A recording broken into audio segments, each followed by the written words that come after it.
For environmentalists, this is an abomination, partially concealed by a shady grove at the Our Lady of Hope Cemetery in western Pennsylvania, the tanks and pipes to frack the Marcellus Shale. Whether on sanctified ground or not, a drilling bonanza is underway on this slab of rock stretching from New York through Pennsylvania into Ohio and West Virginia that contains vast stores of natural gas. However, there is a hollow amid the multiplying fracking wells, the city of Pittsburgh.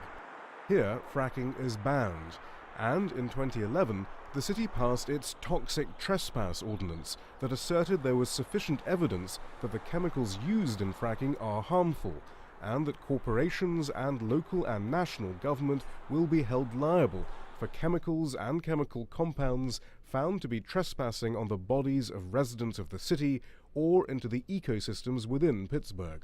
Things went so badly. Doug Shields introduced that legislation because there seemed no way for citizens to stand up to the lobbying cash of the energy companies. Now I know what it feels like to be a resource colony. You know, whether it's Nigeria or some other third world country that's being exploited by multinational corporations. But fracking chemicals don't respect city ordinances. A study released this year by the Pittsburgh Water and Sewer Authority found that the fracking surrounding the city is changing the composition of the Allegheny River that supplies Pittsburgh with its drinking water. So will the city sue? The politicians backing the energy companies don't seem too concerned. You want to know how many times we get sued? We get sued every day. We get sued when people walk up the steps and trip when it rains.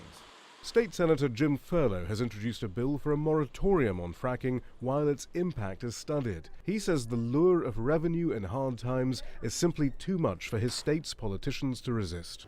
A majority of the Senate Republicans, the House Republicans, the governor are owned lock, stock, and barrel by the Marcellus Shale industry, and they're not about protecting the public's interests. Pittsburgh's ban on fracking was in part a result of outrage at the leasing of mineral rights on cemeteries within the city limits and fear of the possible consequences. But that hasn't stopped the municipalities surrounding the city from collecting their drilling royalties. Shihab Ratansi, Al Jazeera, Pittsburgh, Pennsylvania.